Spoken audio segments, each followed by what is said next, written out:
What do you get up to on a daily basis?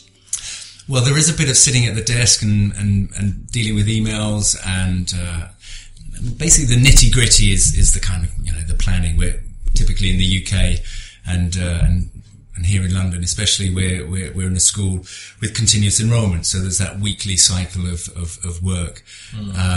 So the planning and the timetabling and seeing what's coming each week. Yeah. Keeping an eye on that. Of course, there's little issues which might come up from teachers or students or facilities. But I often see you at break times answering several student questions. Yeah, there can be moments, sort of hotspot moments, where suddenly you have to be able to deal with lots of things from pulling at you from multiple directions. Yeah. And that can be, quite extreme in the summer, for example, when we're all really, really busy. The kind of stress management side is something you need to develop, and be aware of, and how to listen and prioritize, and, if people need to come back so that kind of juggling can be tricky at times. Okay. But there's also what I find is maybe the best aspect of the role is looking and finding the kind of more long-term initiatives, the development plans, things which are actually more linked to strategy and improvement and ways to sort of achieve excellence. Those kind of planning for those kind of things is maybe the more fun area. So you need to time manage and make sure you deal with your urgent stuff, get on to the more important stuff. Yeah, but you're very much into like this long-term development of the teachers, and you have the CPD club standing for continuing professional development. So, when do you actually have time for those? Because as far as I can see, you're pretty much non-stop. So when do you actually? Well, you factor it in. I mean, I'm a big one for to-do lists and, planning what's going to happen, ideally the day before. So you're on top of things when you come in the morning. What do you have, a weekly and a daily and an hourly to-do list? Ideally it should be daily, but it becomes a bit more of a weekly one. Day-to-day things come up, but I always keep my long-term or my important strategy work on my to-do list. So I can always see it. And I will try and factor it in. You have to maybe sometimes we've got an open office here, and you need to sometimes go and work quietly to work on those things, and find your best times for that.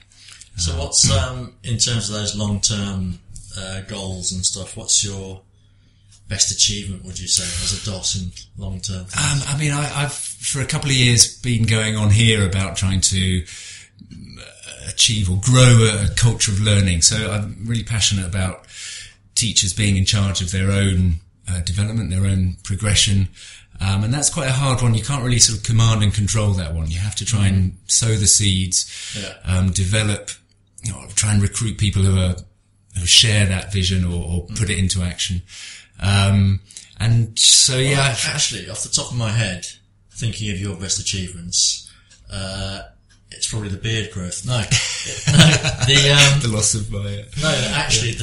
it's the staff turnover is extremely low, isn't it? Yeah. So that's keeping the team together.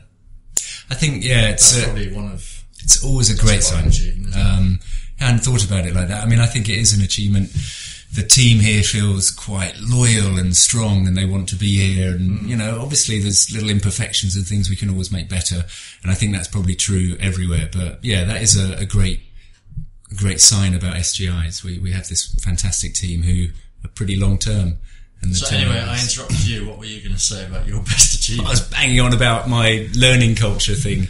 Well, that's part of it, though, isn't it? I think so. You've recruited the teachers that are into that. It's finding a balance as well in the recruitment. I spent a time where I was really looking for teachers who are super, super passionate about ELT, and of course that's what you want. But you do want do you want a few rough diamonds? A few rough diamonds. That's beautifully put. People who sustain the morale of the team as well. People who might be quiet and perhaps a bit more individualistic, but do support people in a quieter way. Where do I lie on that spectrum? That kind. No, don't answer that. Yeah, okay. And what about what's something that you have tried to do and you haven't really got there? I'm going to tell you one. Ames boxes.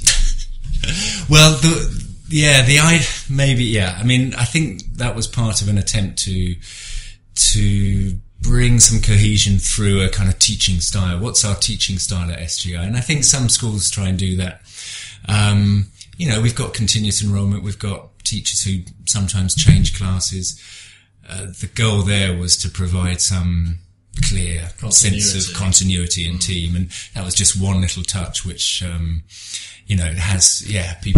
people sometimes love it and people hate it, but I think the other one which is to be honest, I do it with some, and the ones that I feel it's not going to work with.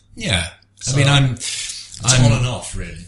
It's something I post as a kind of best practice, but of course, it's hard to completely enforce all the time.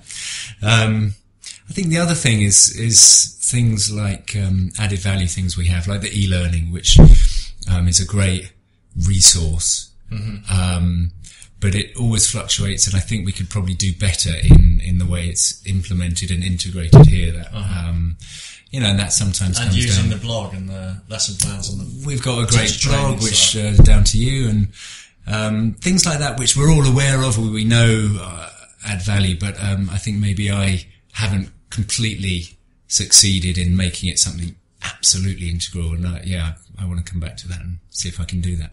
Okay.